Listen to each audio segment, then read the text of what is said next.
Bandeko balandi Canal King télévision télé vérité mbote mingi na bino na ebi ke boza ebele bozozi l'émission na bino lolaka la mwasi na lolaka ya mwasi ya lelo to yambi lisusu mama Thérèse Kulungu oyo bozo lela oyo bolingi mingi lelo lisusu to bengaki epo aya to kabwana bino lisolo oyo lelo tem ni tokoloba bongo makambo ya mama congolaise pe congolité na kati émission wana na kanisi bokolanda mwa makambo ebele oyo etali congolité elakisi nini eza nini bokoyoka ngo na kati ya émission na biso ya lelo mama Thérèse mbote mingi lisusu pe boye bolamu na kati ya lolaka la mwasi mbote mama Deo. Merci beaucoup ya ko ndima lisusu invitation na biso. Merci. Mama, avant que tu kota vraiment na mozindo ya émission na biso, est-ce que ozala kaka collaboratrice ya docteur Mukwege ti lelo bie bokabwana? To kabwana nini? Hein? Pas seulement que naza collaboratrice na ye mais naza représentante ya prix Nobel. Awa na Kinshasa. Naza représentante na ye. Hein? Donc toko kabonela nini puisque tozana lit ensemble. Et donc ngana zoko landa lit na ye. To kabonate mutu moko pe akokabola bisote. On a kanisa ki mwa mikolo yo obeti masolo na ye mingi penzate yango na kanisa ki na bi donc suka kika wana na prix Nobel bokabwani. To kabona ndenge nini ye azana Bukavu ngana za awa. Soko invite ngaite. Na kolobela makambongo wapi? Na kolobela ngo na balabala. Naza collaboratrice na ye et puis naza représentante na ye, représentante ya prix Nobel. Merci mama. Na mboka na biso mikolo yo bazolo ba mingi makambo etali bongo congolité. Bazolo ba congolité bazolo ba mingi pe na lopoto ba mama ebele ba yebite soki congolité wana elakisi nini. Yango na sepela ki mingi na benga yo po olimbolela ba mama bayeba soki congolité yango balobaka eza nini. Maman ndenge émission oyo eza na français donc tokolobela ngo na lingala ya pete mutu nyonso ameka ko yoyoka andimbola wana congolité likamba ya congolité ndenge nazoko yoka na ba media na nini eza na ngo likamba gravité pona ngai congolité ezali donc notion ya ba congolais donc congolais oyo ya makila oyo ya kobotama pona poste au balobi au sommet de l'État au balobi présidence de la République nde soki to landeli to meki ko ndimbola congolité wana to koki ko kweya na oyo balobi na français de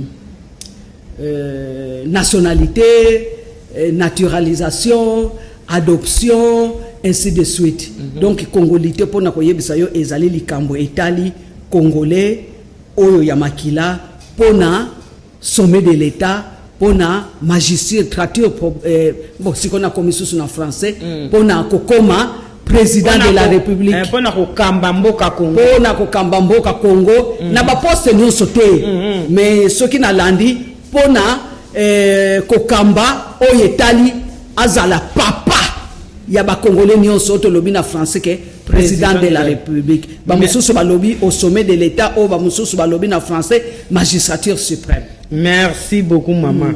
Yo moko uti ko empengle makambo oyo babengaka o nationalité e bongo nationalité pe bazolo ba nationalité yango ezaka nini? Maman nani soko tali toza na code de la famille toza pe d'abord na constitution de la République c'est bien défini tokei sikoyo na code de la famille il y a un chapitre oyo balobelaka nationalité nani babengi congolais nani akoki ko bénéficier na nationalité congolaise na kende na ebandeli constitution na biso elobi ke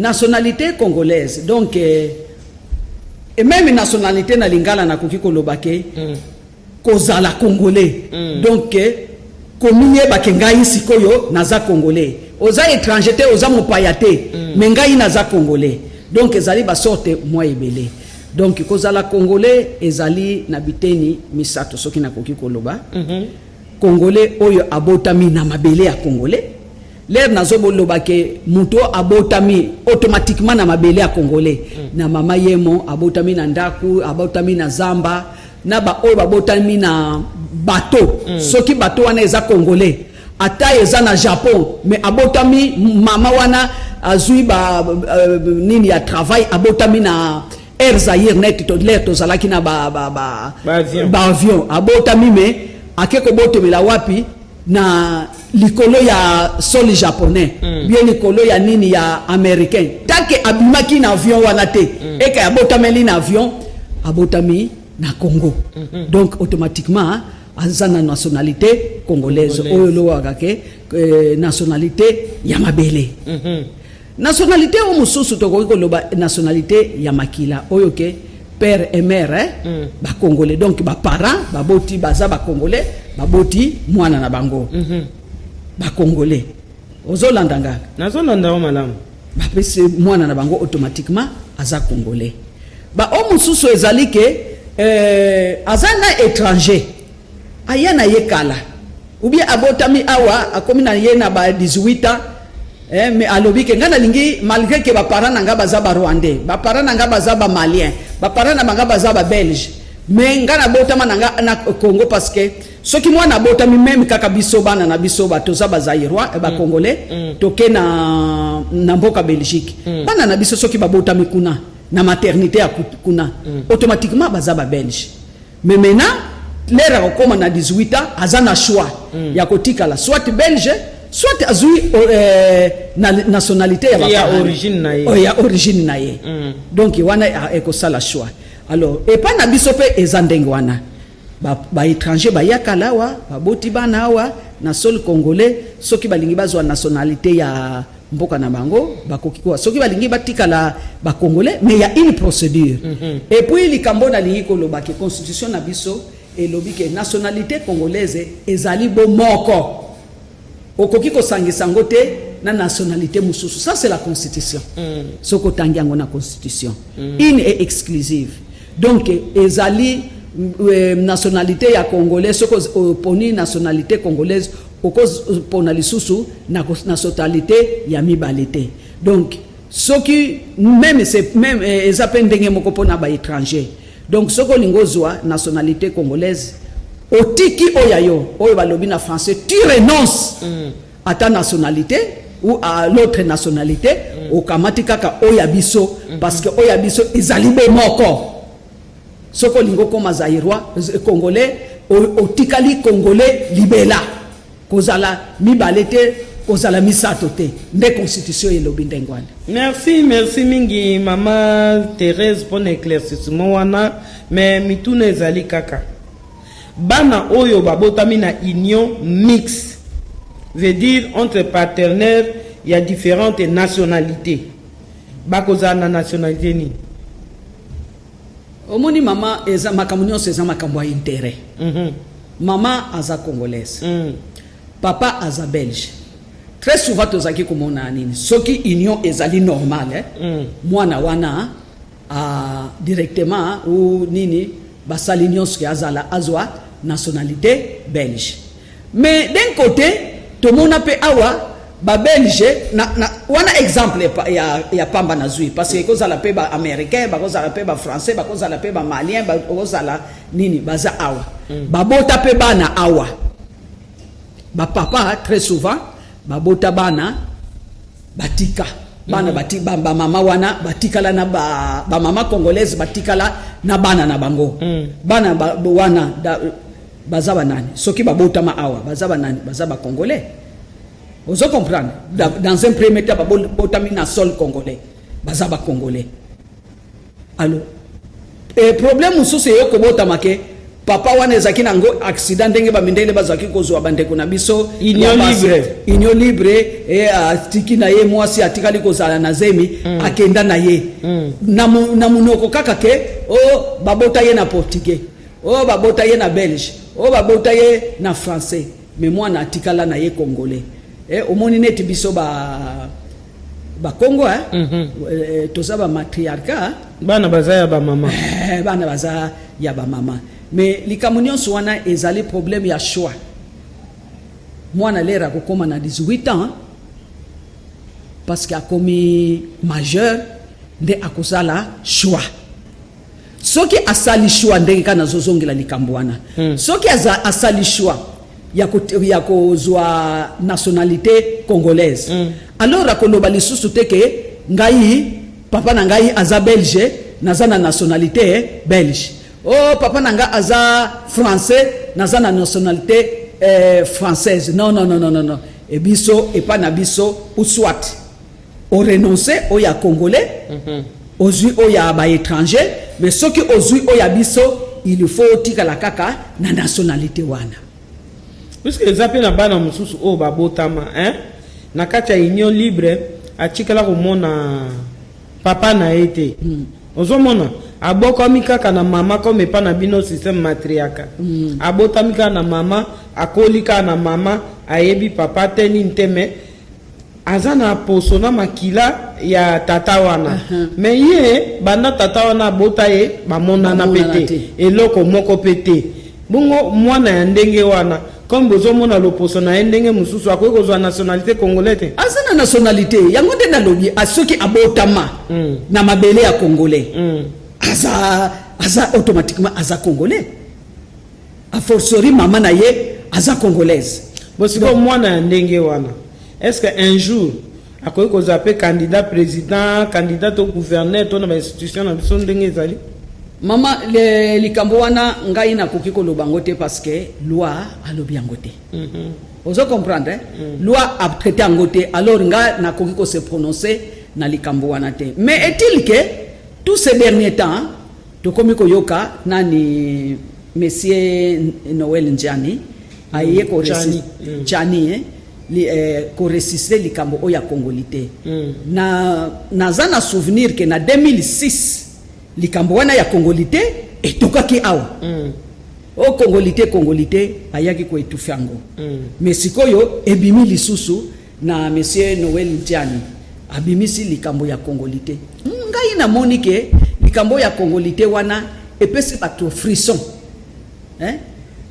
pona ngai ekoki kopesa bato malili te ekoki kopesa bato kanda te parce que soki natali nani loi ya disons projet ya loi oyo asali wana congolais ndenge na wuti koloba yoke alingi averrouiller donc asala ba garde fou pona ndenge ngana comprendre loi na ye alingi ko sala ba garde fou pona poste oyo ya présidence de la république poste oyo ya magistrature suprême en tout cas atangi mutute ndenge na komi ko yoka alors atangi boye asali boye il veut exclure un tel il veut exclure en tout cas na mekaki kotanga projet ya la loi wana na mona kite esika atanga kikombo ya mutu c'est que vraiment oyo likamba mutu ya oyo ngana mona kina ba texte na ye wana c'est qu'il veut faire mettre des garde-fous pour la présidence de la République. Donc au sommet de l'État il faut ezala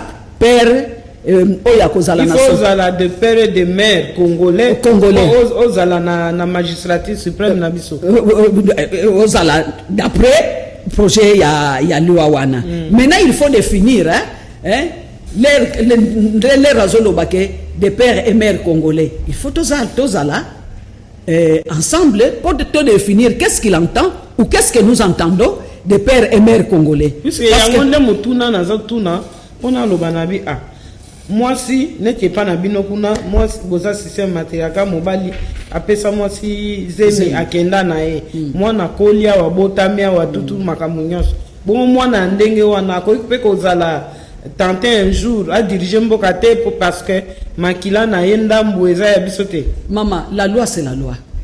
Na ye komona quand même que na bamboka nyonso muto ayaka na présidence de la République azalaka n'importe qui te il faut que tolanda lokolo ya bamboka mosusu parce que ezamboka Congo ezamboka liboso te ndenge basaleli ampleur yango on dirait kutu ndenge bazo intoxiquer batuke loi wana elingi koloba ke ba o baza de père et mère te bazo koki ko briguer ba poste politique te bada nazo ko insister ezali poste wana o ya présidence de la république mutuna o lobi mama soki loi wana ba voter yango que il faut aller de père et de mère et que to définir ba critère wana parce que na ye comme on appelle que na loi ya Noël il faut ba complément pe ezala donc qui ne se limite pas ya koloba que père et mère donc ba biloko mosusu il faut tozala to lobelango père et mère ezilingi koloba ndegeni parce que il y a des mariages mixtes à Wapena Congo et puis il faut peut-être lobela âge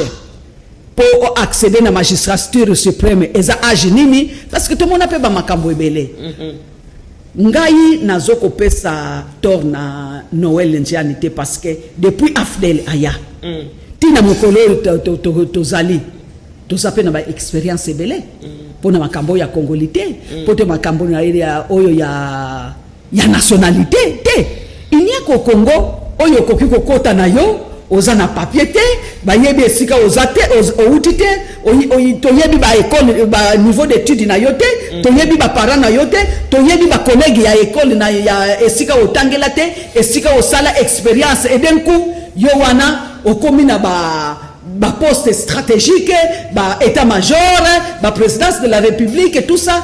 Mes chers amis, le pays nous appartient.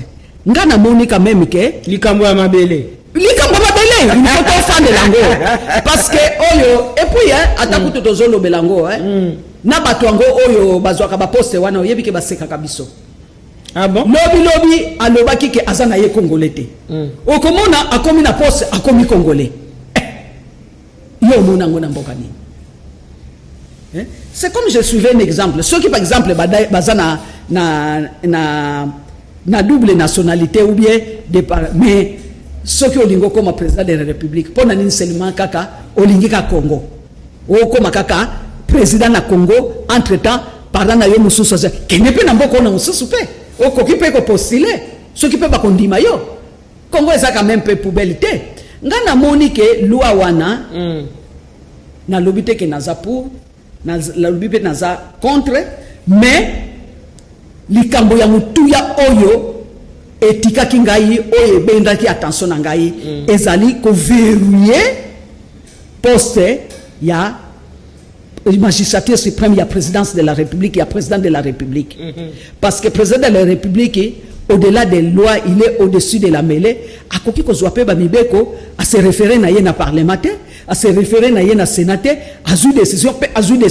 akoya ko zongela parlement aya ko zongela sénat sima mais oyo asi alobi et comme neti parole d'évangile alors mutu ndenge wana il faut azala intègre mutu moko alingi Congo mutu moko alingi mboka mutu moko oyo akoki ko trahir mboka te donc je crois que c'est zana optique wana oyo mesenjani alingaki a ressusciter likambo oyo ya Congolais linga na mutu exemple au moins biso toza entouré na 9 pays frontaliers na ba frontière na biso papa moko ya ba mboka na lobaka un Burundais abala Congolais à Brazzaville par exemple mais bana babalana basalaka awa na Congo bavandaka awa na Congo baboti bana na bango nyonso awa kaka na Congo est-ce que bana wana bazwa nationalité na biso bien bazwa nationalité oya ya bamboka na bango d'origine mais yango nde na lobi ke eza trois sortes pour zwa nationalité na biso est-ce que deuxième est sous question nango soki bana na babotami ya bazwi nationalité na biso bana wana un jour pe bakoki kozala ba président de la République na biso yango nde makambo ngo oyo eye kobima babotami bakoli awa mais ça ne veut rien dire kelere okoli awa bobotami awa basali bozana bape ba nini ya ba étranger ke po bobotami ya bokoli awa ba parents so mi balé ba étranger mais basalaka awa babota awa bakoli awa makambo justement d'ailleurs c'est encore plus grave que bozana ba parents na bino baza ba étranger mais boza ba étranger yango na sol congolais tina 18 ans il faut pas ça la choix parce que vous êtes des étrangers.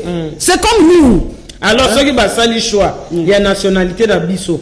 Il faut te définir ce qui est par adoption ou par naturalisation. Est-ce que pour comme un président de la République, est-ce que tu condima ba condition wana uzokoloba oyo bato bazwa oyo bakoma ba congolais par naturalisation nyonso wana il faut te définir ango et ko sala mateke neti kaka mboka nini oyo mona babiloko boy oyo lobi ke toza 9 pays voisins kaka wana Brazza est-ce que congolais na Burundi bake na Congo Brazza basalaka kuna baboteli bana kuna bana na bango batangi kuna bakoli kuna est-ce que bako accéder na magistrature suprême bako quitter parce que bako talela source awuti wapi mboka na yeza wapi ce n'est pas parce que bobota mina mboka wana bokoli wana botangi ke automatiquement bokomi bakolo ya mboka wana ezalaka te sinon ekozala nete désordre mama na munango te donc siko na mboka na biso ndenge babiloko nyonso wana bakestion nyonso wana ozokoloba eza définité au lieu de rejeter en bloc parce que ça peut problème ya confiance au comment on a mutu aza président de la République o azana ye congolais te wana congolais pe azana confiance te o azasala ata sali likambo ya malamo ya komona o asali yango po azana ye congolais te o asali bo ba soupçon il faut ezala mais soki aza congolais mutu nyonso ayebi ba origine na ye ayebi nyonso wana to définir yango dans une loi que sikoyo na magistrature suprême pour comme président de la République voici les conditions voici je crois qu'on doit définir mais pas qu'aucun de vaille na mboka nyonso ba conditions pour accéder à la magistrature suprême tout est défini kaka biso il faut kaka batika moi ba ombrage moko pour des ordres et salama ce n'est pas bien si nous voulons aspirer à un état de droit moi je crois que nous devons être sérieux dans les lois que nous élaborons et puis aussi éviter il y a collaborer un droit taillé sur mesure sur des individus. En tout cas j'étais gêné à côté là que projet de loi asali boye pour azamuluba azamuta IDPS azo viser intel donc bino boyebi que intel yende muto akozala prochain président de la République donc ba loi o tokosala il faut ezala ba loi impersonnelle. La loi est dure, mais c'est la loi. Pourquoi ça a été élaboré comme ça? Donc il y a des travaux préparatoires pour élaborer loi. Il faut tous à la série, il faut tous à la série. Quand il faut parler du pays, quand il faut parler du Congo, moi je dois éviter tout ce qui est passion, voir d'abord l'intérêt général du pays. Parce que les hommes passent. Mais les institutions restent, le pays va demeurer. Neti ba makambo to muti ko na lingi ko kende kutu en profondeur te makambo nyonso tozo yoka na armée makambo tozo yoka na sécurité na service de sécurité yo aussi o monango na mboka nini ele kana ba mboka nini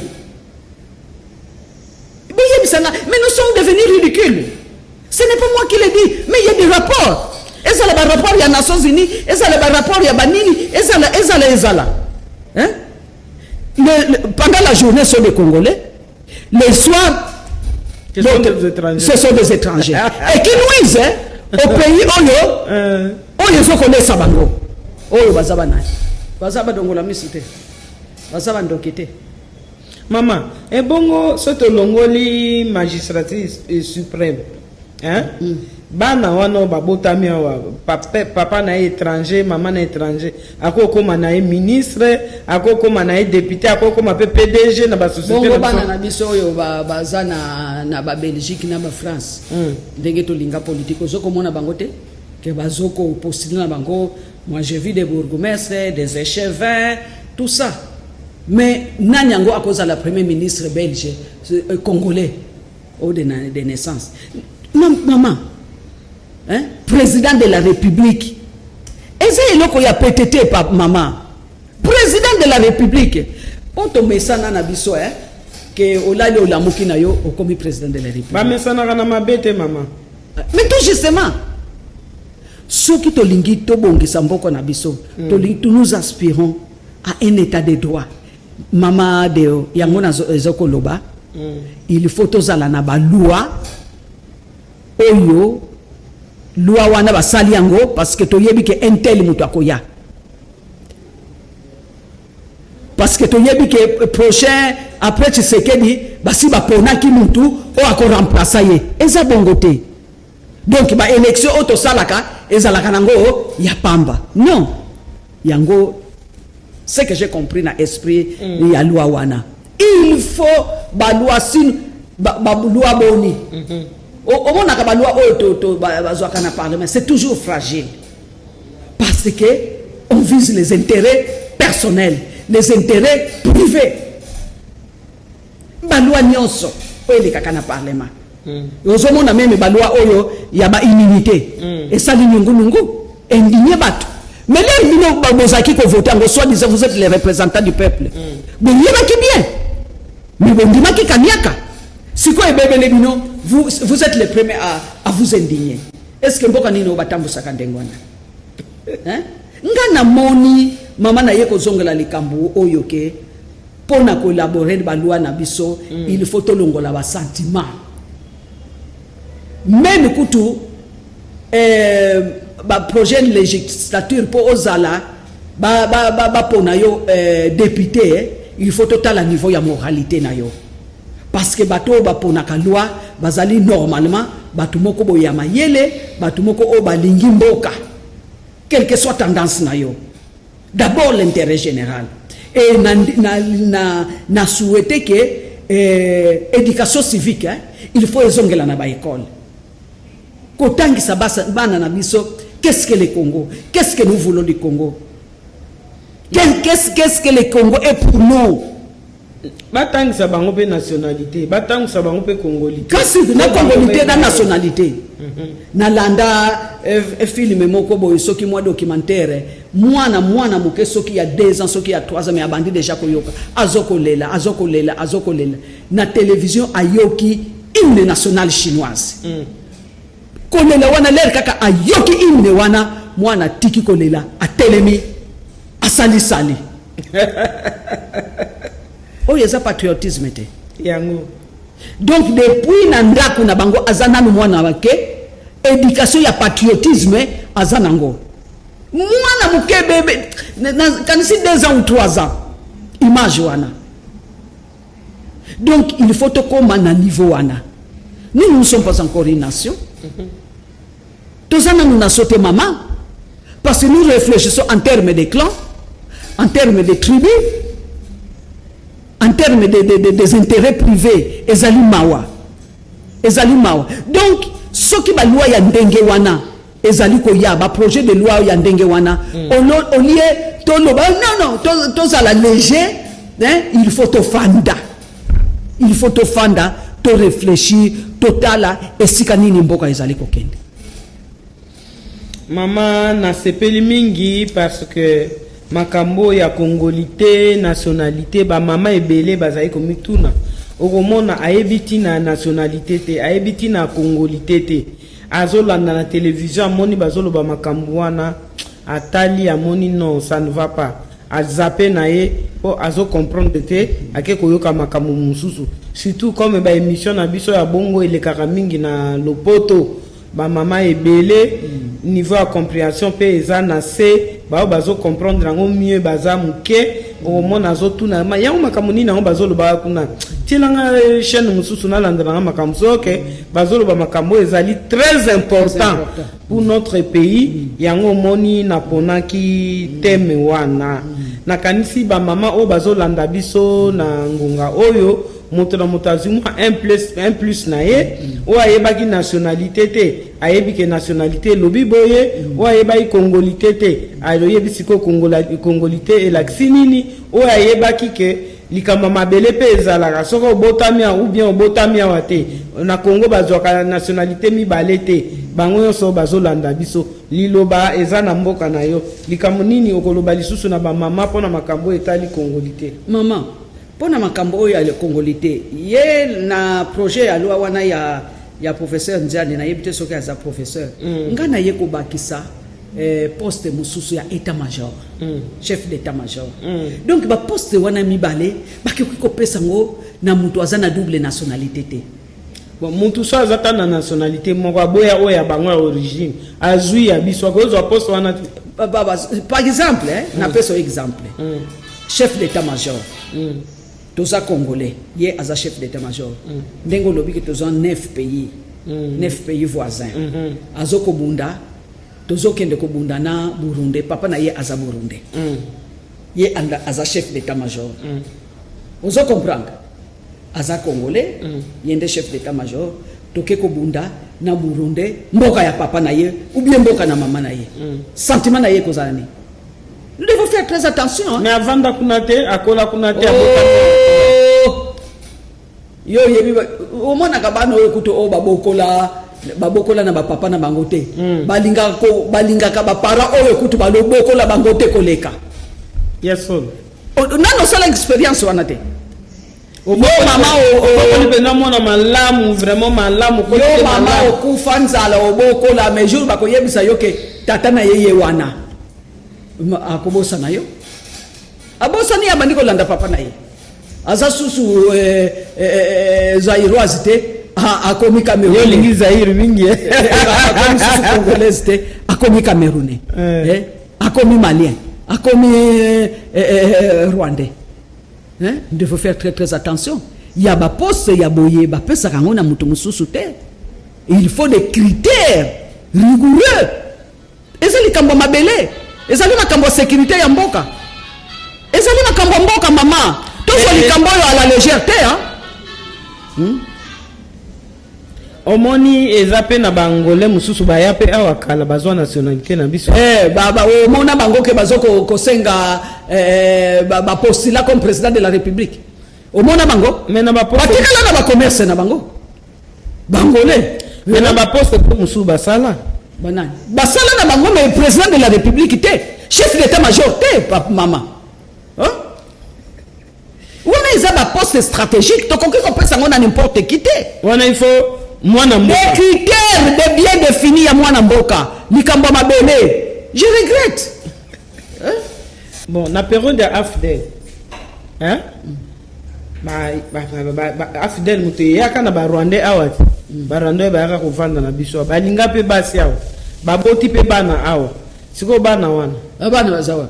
Bana wana. Baza biso to baza bana ba Rwandais. Nga na yebi camarade nanga bazwa ye mwana aza kutu na ba nouvelle te akenda. Te ba musu pe bazwa bana bango te basi musu mayele pe akangami na mwana atikali na mwana. Mais yango yo bato wana tokopesa bango magistrature suprême te. Toko quitter. Bako ibo comme chef d'état-major te. En tout cas, moi je vois mal. Parce qu'on a un poste de ministre, tout ça, mais il y a des postes, c'est pareil dans le monde entier. On ne va pas faire l'exception, maman. La sécurité à Mbokate. Non, maman, chef d'état-major, c'est le premier chef de la sécurité, non? Yamboka. Il y a des postes, vous ne pouvez pas. C'est réservé, il y a des critères bien définis. Il faut que comme on a un niveau wana. Ngaso nazo ba sécurité veut dire ba ane ba biloko wana. Zala na yo kuna mais on doit te surveiller bien. Hein? Ata ba surveiller. Et puis problème est tozanango maman. Mais roye ba secret na bino. Bon, problème tozanango pe na mboka na biso c'est que toza faible. Banda deuxième république ekufa république démocratique toza faible. Ana yo mutolobi. Toza faible sur tous les plans. Et nous devons reconnaître ça. Ngai te muto na lobi yango. Na oyo bazoko lobango te ba yebi na bango yango. Nous sommes faibles. Donc nous sommes tombés tellement bas, on nous a affaiblis sur tous les plans que même ceux qui tozo kende na négociation tozalaka na position il y a faiblesse. Mais situation que peut umeli mingi. Je crois que prise de conscience il faut ezala. Il faut ezala. Awana lobité que va exclure les enfants métissés, va exclure les étrangers, va exclure, va naturaliser, va exclure. Mais quant à moi, pour la magistrature suprême, nous devons prendre des critères rigoureux pour accéder à la magistrature suprême. Donc, tu peux accepter n'importe qui. Nga na moni ke ezandengona to kotambala na yeko bakisa oyo ya chef d'état-major. Il faut pas une intégrité approuvée pour na cause la poste wana. Mes chers amis, tokoya ko lamuka jour mususu nous devenons des apatrides. Oyo nini wana apatride boka basiba botola. Il y a plusieurs espaces qui sont incontrôlés depuis 25 ans. Si pendant 25 ans, tu n'as pas contrôlé cet endroit-là, Batonga Bandako. Chef coutumier Nyosuana, Bakende Baboma Bango, Banoma chef coutumier Musus. Maman, non, on solution, ma camarade, oh, les cas qu'à la paix, Bobongisi, on peut échanger. Au prix du sang. Au prix du sang. Bon, maman. Émission ebandi kokoma na suka liloba nini ozana yango pona koyebisa ba mama o balandi thème na biso ya lelo mama congolaise pe congolité liloba nini ozana yango pona koyebisa ba mama ngana moni na koki koyebisa ba mama ke soki ba émission ndenge wana ezoko leka na télévision bazalaka anuyete ata bazo comprendre te mais bayoka et puis bakoma mituna. Parce que etali bango non seulement etali bango mais etali bana na bango etali libota mobimba okotambola kangulu te na makambo etali makambo o eza grave net ya nationalité makambo eza grave net congolité makambo eza grave net avenir ya mboka na yo mutu nyonso il faut aye bango mutu nyonso il faut ayeba ko défendre mboka na ye.